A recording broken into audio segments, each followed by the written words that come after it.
we watched Kamala Harris give her speech last night at the DNC, accepting the nomination of the party.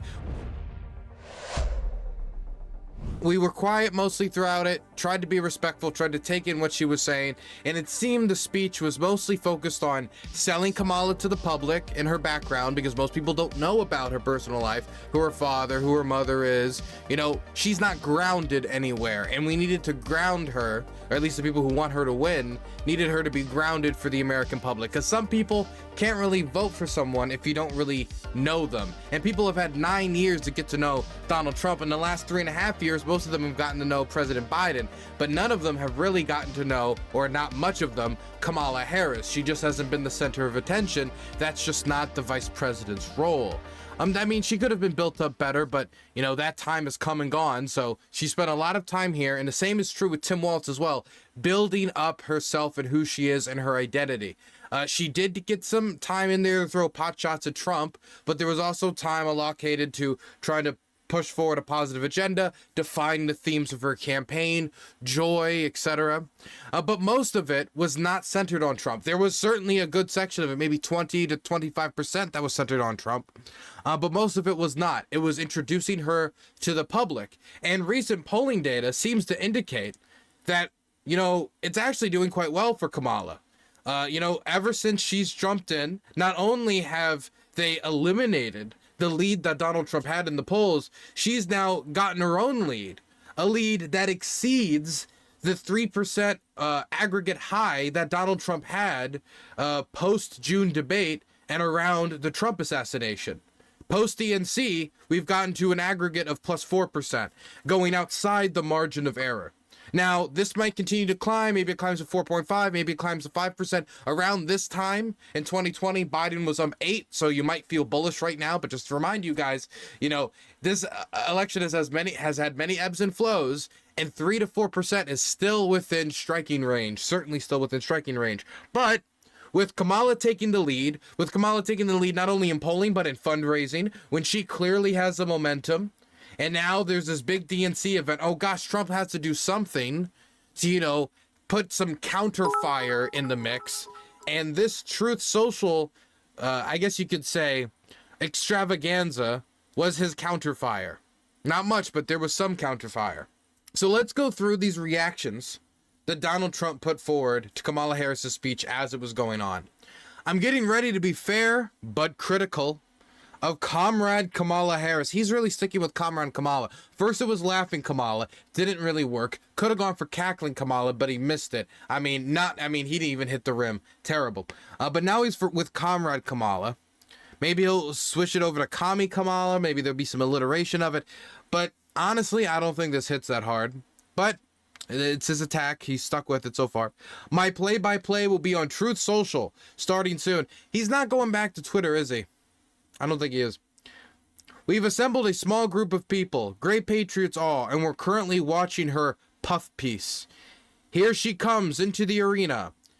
I'll be doing a call-in to Bret Baier after her speech. Too many thank yous, too rapidly said. What's going on with her? So what happened is when she walked onto the stage, you know, the crowd went wild because, oh my God, we have a candidate that's under the age of 60 running for president. You know, they're going crazy. They're going wild. And she's saying thank you to the enthusiasm. Thank you, thank you, thank you. You know, one of those. I think, I don't know, maybe he's just missed what enthusiasm is. Where's Hunter? Where's Hunter? He's still, this has been a problem with Trump, because I will see him do campaign stops and he'll start going like, Sleepy Joe Biden, and he'll go into it for like half an hour, 40 minutes, and then he'll realize, wait, I'm running against Kamala, and then he'll switch up, and he's complaining on the campaign trail about it, like, man, they just switched out the candidate, I can't believe we were even doing that, we built all this material against Sleepy Joe, and now, but he's really having trouble switching his footing, because like, if he's debating Kamala Harris and they're going back and forth and she's like, you're corrupt, your son-in-law took billions from the Saudi sovereign wealth fund. And he says, yeah, well, what about Hunter Biden? What is Kamala even supposed to say to that? What about Hunter Biden? She probably knows little to nothing about Hunter or has any relationship with him. Walz was an assistant coach, not a coach. Now, what's funny about this is not only is this sad, but it's also sad to his audience.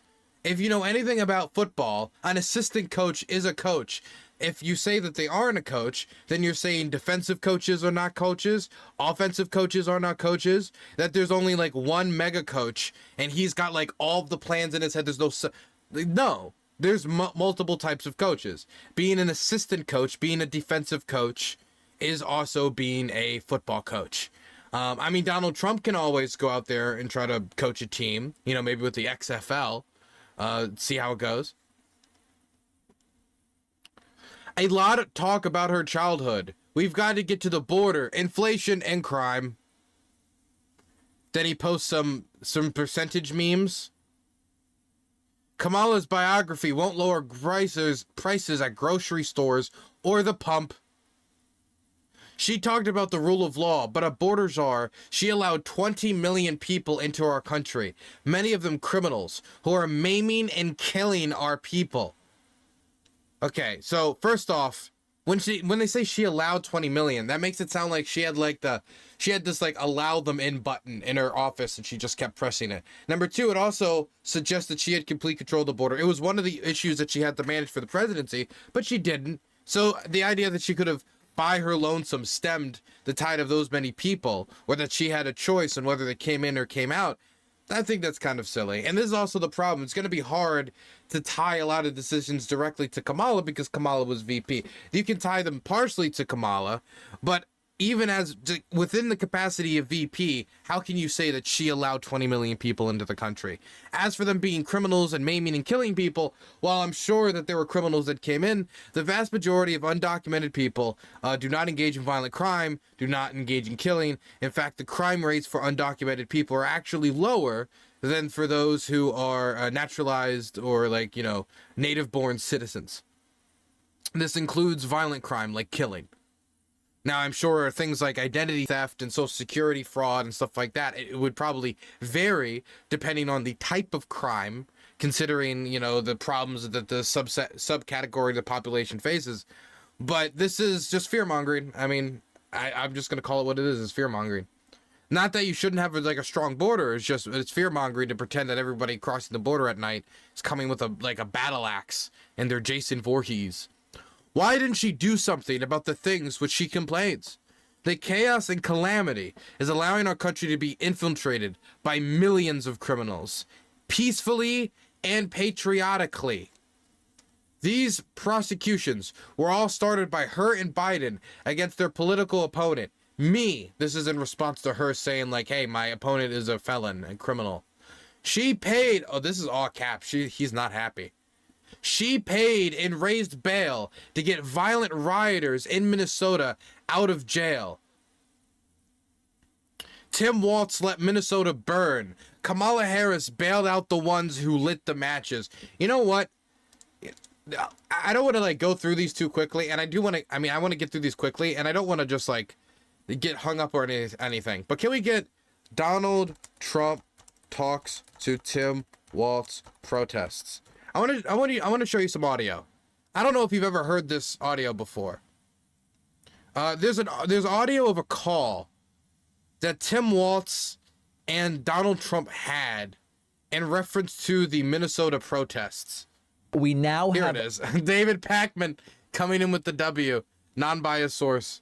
Audio of failed former President Donald Trump praising Tim Walz, saying he's very happy with how Tim Walz handled the George Floyd protests. Governor Walz is on the phone, and we spoke, and I fully agree with the way he handled it the last. Mind you, this is while Donald Trump is president and Tim Walz is governor. This is him saying that he's handling the protests, that he's saying that Tim Walz didn't handle well now, but at the time while he was president and he had the power, no, he handled it quite well. Couple of days, I asked him to do that, and the whole world was laughing. 3 days later, I spoke to the governor. The governor's, I think, on the call, and he's an excellent guy. You've got a big National Guard out there that's ready to come in and fight like hell. I tell you, the best, what they did in Minneapolis was incredible. They went in and dominated. Now, whether you like the idea of police dominating protesters, that's a different question. But the point here is Trump is acknowledging Tim Walz did a good job. The police did a good job by his standards. We now have... So to me, every time I see Trump signaling about the George Floyd protest in Minneapolis, and this is one of the few semi-effective attack patterns they found against Tim Walz, because he's a very personable guy. He's a very hard guy to really get a firm attack against. Every time I see this, I just take it from a very non-genuine, because I know what Trump said at the time, and now I know what he's saying now. And at the time, he was happy with what Tim Walz was doing, but now, after the fact, no, he's bad. That was bad. BLM Walz. Crazy Walz. Did I see the DNC? It's Kamala. Haha, as in communist. Thank you, Mr. Bricknose. Appreciate that. Is she talking about me? All caps. Brilliant. Wonder why Kamala Harris won't do interviews or unscripted events. Lying again about Project 2025, which she knows, so do all Democrats, that I have nothing to do with. Okay, so that was all caps. And Donald Trump, ever since the Project 2025 attack, has really gone into gear on the Democratic side. I think he saw how the winds were changing. He read some of the policies that were maybe in there, or the Democrats were hitting him on. He's like, oh, these are unpopular, these are bad. And now he's running away from it. But the problem with Donald Trump is the people around him who are almost certainly going to get into administration. And Donald Trump has promised to put a lot of people in power. Hell, on the campaign trail, he promised to put Michael Flynn back in the administration. You know, the guy who called for a Myanmar-style military coup and is doing like QAnon events every other day? Yeah, he promised him a position in the administration over the phone at one of Michael Flynn's crazy events. So he's promising all types of people events. I mean, Stephen Miller, he was with Project 2025. He's really in deep, Donald Trump, with the Heritage Foundation, and the Project 2025 is a Heritage Foundation project. Tons of people who have worked with the Heritage Foundation and have endorsed Project 2025, who have worked on Project 2025, are up and down his administration, and people we believe are going to be put in a future administration. And here's the big problem. Here's the big problem. Let's say Donald Trump tomorrow said, no Stephen Miller, no everybody. Like, he did everything possible to, like, I don't want anyone near me with Project 2025. This is so unpopular. It's so crazy that we're the type of stuff that's in here and that most Americans hate it. Even if he did that, Donald Trump has not made a proper transitionary group. And what I mean is he probably has a few names in his head for what he was going to pick for Secretary of State, maybe for ambassador to the UN, you know, certain, you know, maybe head of the NLRB, but he does not have picks for Deputy Secretary of State, I don't think. I don't think he has picks for Deputy, like, Environmental Secretary, and then everything below that, and then you get below. He doesn't have picks for that. He doesn't have names in mind. He hasn't even worked in government long enough to, if he was smart enough or strategic enough or cared enough to be trying to build those lists, that he necessarily even could have. So he's going to have to rely on outside groups. Last time when he first went into office in 2016, he didn't even think he was going to win, I don't think. He didn't have lists ready. He didn't have people ready. So he relied on outside experts. And that's how you ended up getting so many people in the Trump administration that Trump ended up hating, because he was relying on other people to, like, help him with the picks. You get your John Boltons, you get your Rex Tillersons, you get your you get all sorts of many colorful characters. And so if Trump doesn't make a proper transitionary group, a proper group to help him transition, like a little council, and they start doing the picks, then he's going to have to rely on outside groups like the Heritage Foundation to give him picks for these positions. And if he just tells them, like, I don't care who they are, just make them loyal, they can do that. And I think that might be a good enough deal for him. But even putting all that aside, there are people who have already endorsed and are part of the Heritage Foundation, working with the Heritage Foundation, or even working directly on Project 2025, who are going to be part of a future Trump administration. Donald J. Trump. She said chart a new way forward, but she has had 3.5 years and has done nothing but harm, all capitals. She's talking about the middle class, but she's the one who broke the middle class. It's broken and it's on the floor. She had it in her hands and she just dropped it like a glass vase. and made it unsafe and unaffordable. Violent crime is down. Inflation is back down. Like there are economic problems, for example, with housing. But it's not like these economic problems didn't exist during the late Trump term. In fact, when Trump handed over the economy was in disarray. It took the economic stimulus to help to pump the economy out of a recession. We recovered better than any other G7 country. It's just, it's one thing if you wanted to attack the administration for not doing much on housing, even though a lot of this is going to be stunted by the fact that there's a divided House and Senate. But he's just like, oh, she destroyed the middle class. Like, what do you mean she destroyed the middle class? The middle class is still there. There was a middle class when you were president. There's a middle class when she's president. She's projecting an opportunity. She's projecting an opportunity economy, but I created opportunity zones, the most successful economic development policy in years. She will obliterate Social Security and Medicare by giving it away to millions of illegal immigrants who are infiltrating our country. That got more likes than the last two messages. This really disconnected more with people. Why did this connect with people? She's not giving away healthcare to illegal immigrants. She's not doing that. The immigration proposal that she's trying to put through is the one negotiated with Republican Senator James Lankford. It's a conservative immigration platform. It's too conservative for me. I think they should include stuff on the Dreamers. That was my main critique. And now she's going to give Medicare and Social Security away to millions of illegal immigrants. Why? What's even the purpose of it? They can't vote. And if they can't, so what's even like even if this was like an evil plot, what's the end game? Is it that she's just like a homie to all of the people without docs? Like, I'm giving everyone papers. Why? Because I'm just that type of G. I don't think that's happening. I don't believe it. Nope. I find it hard to believe. She said she's going to lower the cost of housing, but houses were more affordable under Trump. Also, why didn't she do it? Why does he capitalize letters like this? So why didn't she do it? No specific program. All talk, no action. Why didn't she do it 3.5 years ago? Well, I do miss the Trump speeches of very specific policy proposals. Oh my God, look at this one. Everybody, Democrats, Republicans, liberals, and conservatives wanted Roe v. Wade terminated and brought back to the states. I don't get why he keeps saying this lie.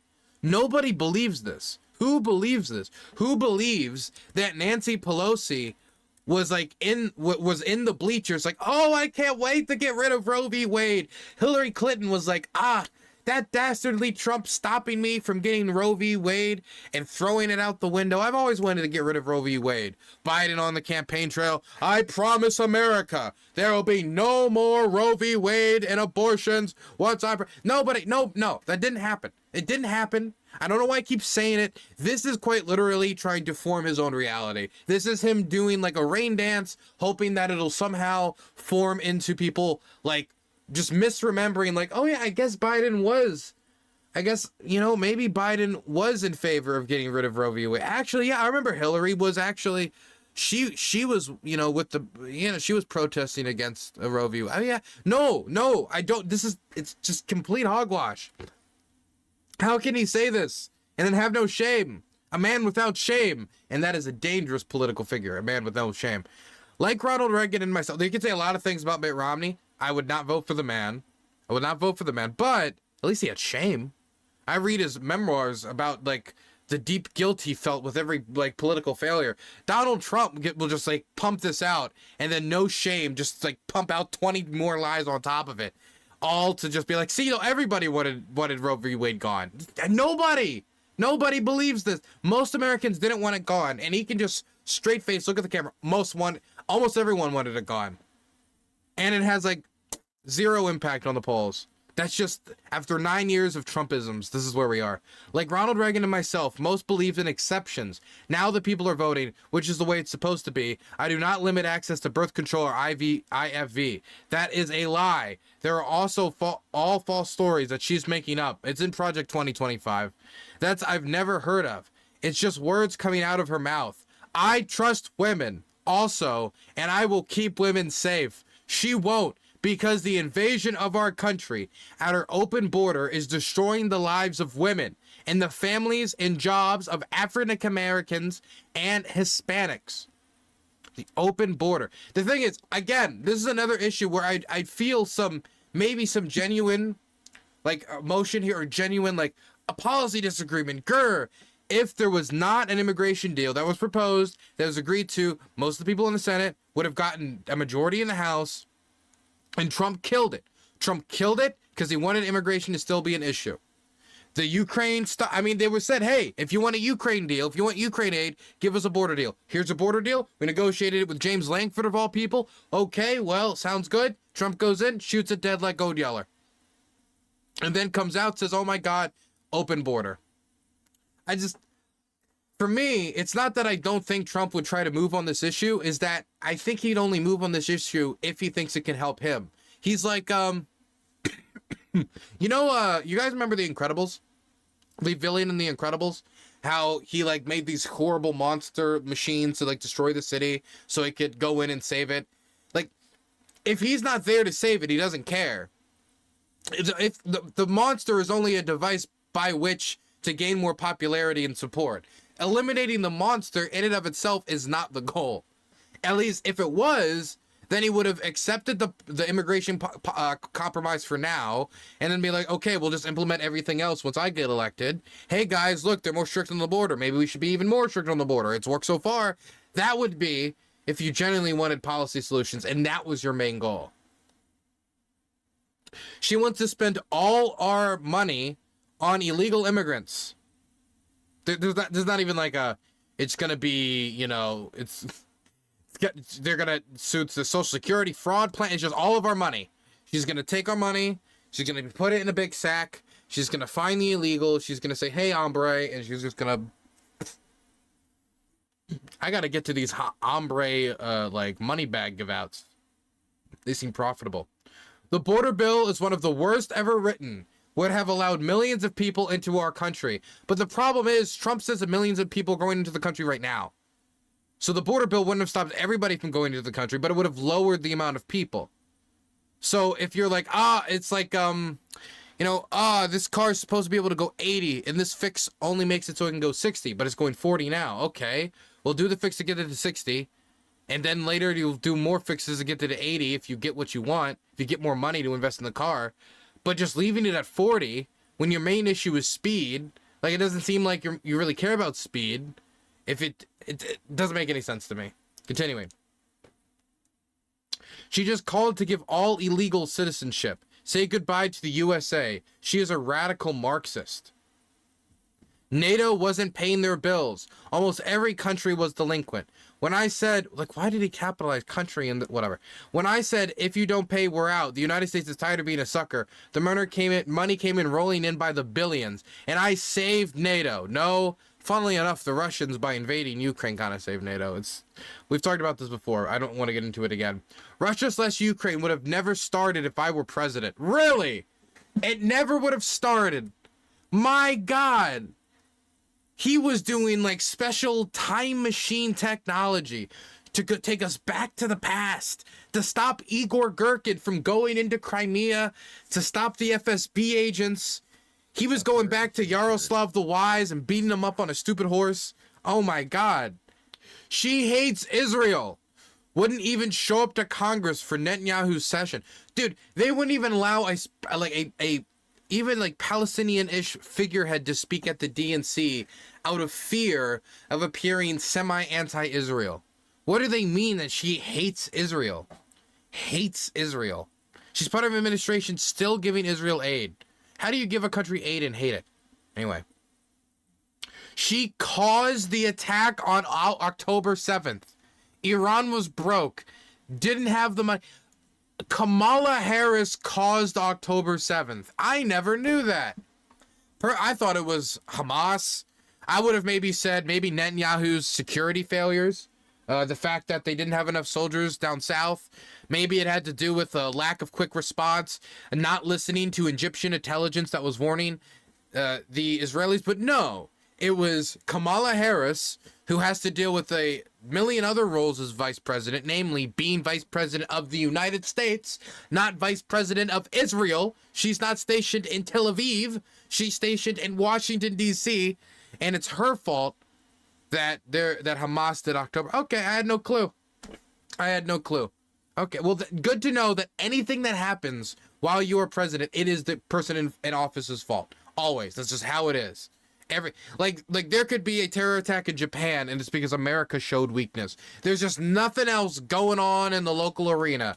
America's all so powerful that they control everything at once, but also weak because they're so woke and pathetic that no one respects us. All at once. The tyrants are laughing at her. She's weak and ineffective, and for 3.5 years, she has done nothing except enable them to get strong, rich, and powerful. She stands for incompetence and weakness. Our country is being laughed at all over the world. Oh God, I don't want to do this. I feel like I'm becoming such like an orange man bad guy, but I mean, I got it. I guess I have to. Madam President, Mr. Secretary General, world leaders, ambassadors, and distinguished delegates. 1 year ago, I stood before you for the first time in this grand hall. I addressed the threats facing our world, and I presented a vision to achieve a brighter future for all of humanity. Today, I stand before the United Nations General Assembly to share the extraordinary progress we've made. In less than 2 years, my administration has accomplished more than almost any administration in the history of our country. Wow. America's... He achieved more than Lincoln did in the entirety of his term. Do you guys, what did Trump do in his first 2 years? What did he do from 2016 to 2018? Do you guys, anybody, name a policy? Anybody in chat can name a policy? Did he build the wall and then get Mexico to pay for it? Did he get rid of the national debt like he said he would? Well, what about his diplomacy with North Korea? Where did that end up? What did he get done in the first? I mean, like, I think there was one criminal justice reform bill that I can remember, which much of his movement later ended up like regretting. And they said it was too soft. I can't remember. I honestly cannot remember. Maybe that's my fault. Maybe it's because I'm too partisan. Maybe it's my media consumption. I don't remember a lot of the policy achievements of the first 2 years. But it's honestly all I can remember is the tax cuts. That's all I can, really the only thing I can remember is the tax cuts. And I don't even agree with the large portion of the tax cuts. Especially how a certain section of it isn't permanent. And the section that isn't permanent tends to be for more working class people. And the sections that were permanent seem to be for wealthier individuals. So true.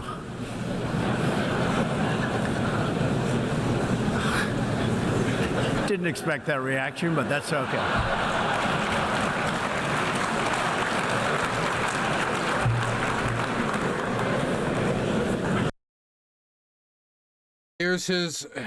Here's him talking about all of his achievements. Oh, dope. Look at all these.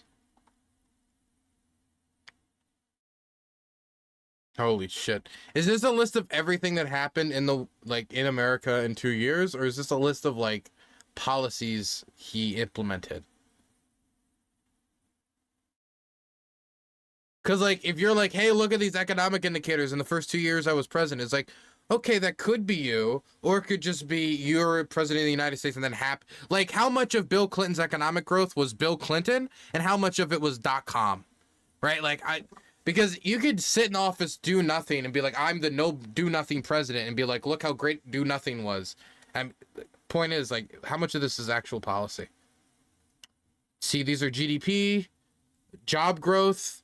I will say that we have lower unemployment ratings than the ones that are being talked about here now. So if this was an achievement, then Biden's, I mean, blowed it out of the park like twice over. Anyway, we're getting distracted. We'll go through Trump's beautiful achievement schedule in a bit. Let's get back to his list of truths. She stands for incompetence and weakness.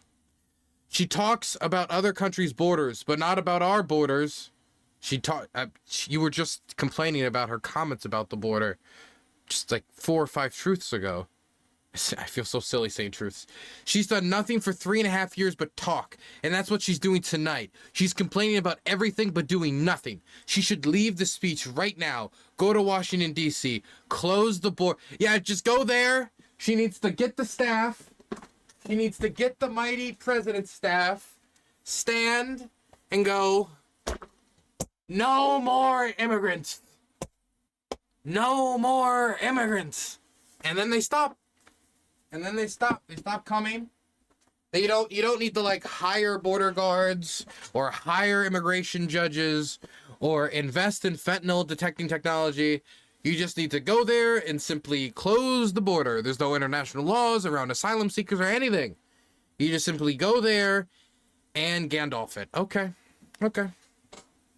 She should leave the speech right now. Close the border. Allow fracking in Pennsylvania and other places. That's not her job. That's Pennsylvania, whatever. And start doing things she's complaining about aren't done. She hasn't banned fracking in Pennsylvania. I don't know what he's talking. Look, at one point she said she wanted to get rid of fracking, and now she's regressed on that point because that produces jobs in Pennsylvania, which could mean losing votes in Pennsylvania. But it's something they're trying to get her on. She talks about compassion, but doesn't talk about all the people she's allowed into our country. 43% increase in violent crime nationwide.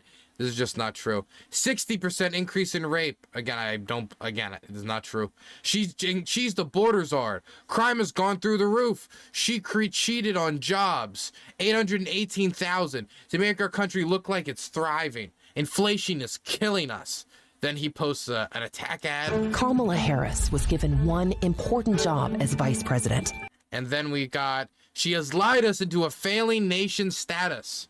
She didn't mention China. She did mention China. She mentioned competition with China. She did. She specifically did it when it came to the space race and stuff like that. She didn't mention fracking. She didn't mention energy. I believe she did mention energy prices. She didn't mention meaningfully Russia and Ukraine. She did mention Russia, Ukraine, and NATO. She didn't mention the big subjects of the day. Most of the subjects you just mentioned, she did mention, that are destroying our country. There are 60 million people in poverty in the U.S. under their watch, and she doesn't even talk about them. There is no future under Comrade Kamala Harris because she will take us into nuclear World War III. What about non-nuclear? Can we compromise and just do non-nuclear World War III? What about World War 2.5? World War II remastered? How about instead of a large war, we have a medium to mid-sized war or a small war? What about a more of a guerrilla war? But what about a drug war of sorts? What about that? Look, I will agree to a small gang war and nothing more. Final offer. She will be respected by the tyrants of the world. She will never be respected. Look, it's crazy Nancy Pelosi looking on, saying, "Where's Crooked Joe?" This feels like he's playing with dolls. I'll be going on and like he just mentioned Nancy Pelosi just to mention her nickname, just so she could then use it as a catalyst to mention Joe Biden's nickname, the person he's no longer running against. I'll be going on Fox in a few minutes to discuss Marxism in America. Watch Kamala try to gaslight America. She caused the attack on October 7th. Iran was broke, didn't have money for Hezbollah. Again, he's doubling down on the idea that like Comrade Kamala was with Hezbollah. She was like the one turning up the paragliders as they flew off to attack Israel. My goodness. And then the rest of this is just the usual Trump posting. The rest of it. Look at this beautiful picture. So that's Trump's reaction to the speech as it went on. And there's more stuff here. We could read more. There's more beautiful, beautiful posting from him. My administration will be great for women and their reproductive rights. No further explanation. Beautiful. And then here's a bunch of migrant criminals that he wanted to make lists of. Oh boy, who doesn't have a good migrant criminal list? Okay, so what do we say after reading all these messages? Well, the first thing I can say is it seemed like she made a speech, and instead of Trump making a speech in response, he wanted to do Truth Social posts, but he made so many that it seemed like his own speech. So what do we say about Donald Trump? He tweeted so much, truth so much, it felt like he almost made his own speech. He was obviously very upset by the whole thing. You could tell because when he gets really like into the capitalized letters, you can see that, you know, he's in the zone. He's in his social media zone, and he's really getting into it. I like to think about where he was when he was he on the couch? Was he in the bed? Was he on the toilet? Where was he making these posts? Was he just going about his day, or was he just on the couch watching TV, making the posts as they went? I think it was probably the latter. I think he was probably locked in, pretty obsessive right now. He probably knows the polling reality more than people around him would give him credit for, and is probably exceptionally nervous, which is why he was all guns blazing tonight. JD Vance might have not been the smartest pick. Maybe he shouldn't have made a pick like he was 10 miles ahead. Rare W for the Babylon Bee? What is it?